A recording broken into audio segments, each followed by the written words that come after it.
Pancasila, aku nak pendukung. Assalamualaikum, Shalom, Om Swastiastu, Namo Buddhaya, salam kebajikan, salam sejahtera bagi kita semua. Saya Muhammad Fakir Abdul, NIM 1920301012. Prodi Studi Agama-Agama, Fakultas Usuluddin dan Pemikiran Islam, Universitas Islam Negeri Raden Fatah Palembang. Dalam rangka memenuhi tugas mata kuliah Hubungan Antaragama dengan dosen pengampu Dr. Andes Wijaya MC MSI dengan judul Analisis Yuridis dalam Kebebasan Beragama di Indonesia. Yang pertama, kebebasan beragama. Yang pertama iaitu 3 hal dalam beragama. Yang pertama iaitu kebebasan kebenaran, will dari manusia yang mencari dan mendapatkan kebenaran dan keselamatan. Yang kedua adalah memenuhi hak-hak manusia yang pada dasarnya baik dalam diri manusia, harus bertanggung jawab atas perbuatannya sendiri. Serta ketiga, tidak dominasi dari agama tertentu sehingga teologis tertentu tentang agama menjadi hukum untuk menemukan apakah suatu agama dianggap sah atau bukan agama. Jadi tidak ada istilah agama minoritas ataupun agama mayoritas. Kita sebagai warga negara harus sangat menjunjung tinggi kebebasan beragama karena merupakan hak setiap manusia atau HAM, hak asasi manusia. Manusia bebas memilih agama apapun yang ingin dipeluk. Bukankah agama itu merupakan saran dari Tuhan atau hidayah dalam agama Islam? Masing-masing orang dapat saling memahami dan saling mengisi dalam upaya memahami agamanya masing-masing dan menghormati agama lain.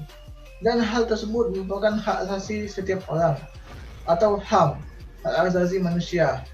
Orang bisa tetap berada dalam agamanya sendiri, yakini dan setia pada agamanya sendiri yang dianut, tanpa harus kehilangan peluang untuk menghargai agama yang dianut orang lain.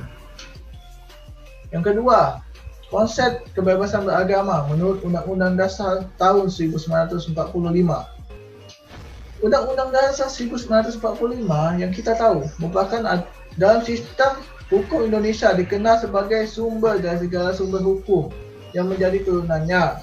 Adapun tingkatan-tingkatan hukum di Indonesia setelah Undang-Undang Dasar 1945 atau UUD 1945 adalah Undang-Undang, Peraturan Pemerintah, Peraturan Presiden, Peraturan Pemerintah Pengganti Undang-Undang, dan Peraturan Daerah.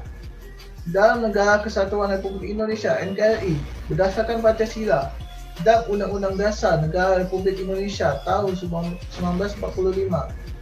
Sedangkan pemeliharaan kerukunan umat beragama adalah upaya bersama umat beragama yang di dalam negara ini dan pemerintah di bidang pelayanan, pengaturan, dan pemberdayaan umat beragama. Wacana kebebasan beragama sesungguhnya sudah berkembang sejak bangsa ini akan diproklamasikan atau merdeka pada tahun 1945 dahulu atau silam.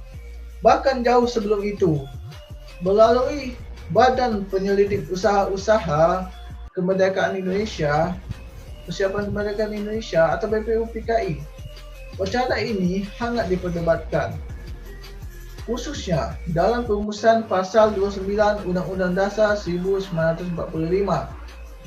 Semula pada awalnya, rancangan awal pada Pasal 29 ini berbunyi, negara berdasarkan atas ketuhanan dengan kewajiban menjalankan syariat Islam bagi pemeluk-pemeluknya.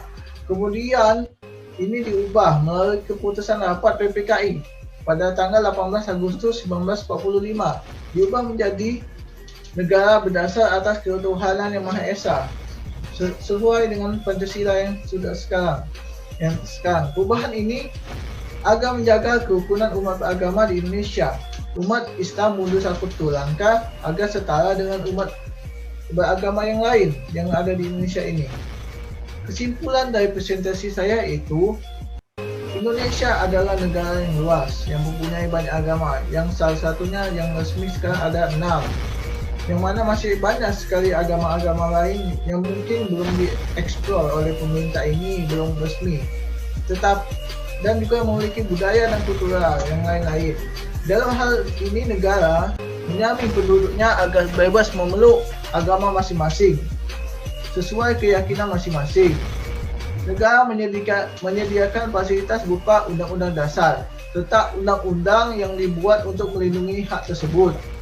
Kita sebagai warga negara juga harus menghargai semua orang yang memiliki agama masing-masing dengan cara bertoleransi dengan batas-batas yang normal. Sekian, terima kasih banyak. Begini saja saya kira presentasi PowerPoint dari saya. Apabila ada salah kata, saya